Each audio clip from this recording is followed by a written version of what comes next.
Deux Chroniques, chapitre 1.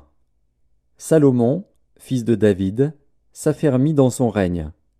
L'Éternel, son Dieu, fut avec lui, et l'éleva à un haut degré. Salomon donna des ordres à tout Israël, aux chefs de milliers et de centaines, aux juges, aux princes de tout Israël, aux chefs des maisons paternelles. Et Salomon se rendit avec toute l'assemblée au haut lieu qui était à Gabaon. Là se trouvait la tente d'assignation de Dieu, faite dans le désert par Moïse, serviteur de l'Éternel. Mais l'arche de Dieu avait été transportée par David de Kirjath-Jéarim à la place qu'il lui avait préparée, car il avait dressé pour elle une tente à Jérusalem. Là se trouvait aussi, devant le tabernacle de l'Éternel, l'autel d'airain qu'avait fait Betsalil, fils d'Uri, fils de Hur. Salomon et l'assemblée cherchèrent l'Éternel. Et ce fut là, sur l'autel d'airain qui était devant la tente d'assignation, que Salomon offrit à l'Éternel 1000 holocaustes.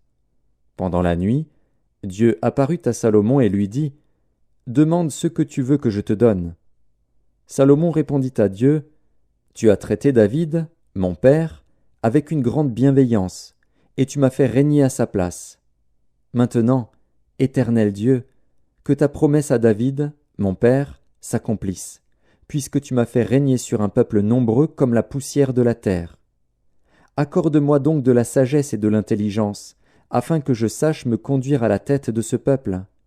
Car qui pourrait juger ton peuple, ce peuple si grand ? » Dieu dit à Salomon : « Puisque c'est là ce qui est dans ton cœur, puisque tu ne demandes ni des richesses, ni des biens, ni de la gloire, ni la mort de tes ennemis, ni même une longue vie, et que tu demandes pour toi de la sagesse et de l'intelligence afin de juger mon peuple sur lequel je t'ai fait régner, la sagesse et l'intelligence te sont accordées. Je te donnerai, en outre, des richesses, des biens et de la gloire, comme n'en a jamais eu aucun roi avant toi et comme n'en aura aucun après toi. » Salomon revint à Jérusalem, après avoir quitté le haut lieu qui était à Gabaon et la tente d'assignation, et il régna sur Israël. Salomon rassembla des chars et de la cavalerie. Il avait 1400 chars et 12 000 cavaliers, qu'il plaça dans les villes où il tenait ses chars et à Jérusalem près du roi. Le roi rendit l'argent et l'or aussi communs à Jérusalem que les pierres, et les cèdres aussi communs que les sycomores qui croissent dans la plaine. C'était de l'Égypte que Salomon tirait ses chevaux. Une caravane de marchands du roi allait les chercher par troupes à un prix fixe. On faisait monter et sortir d'Égypte un char pour 600 cycles d'argent et un cheval pour 150 cycles. Ils en amenaient de même avec eux pour tous les rois des Hétiens et pour les rois de Syrie.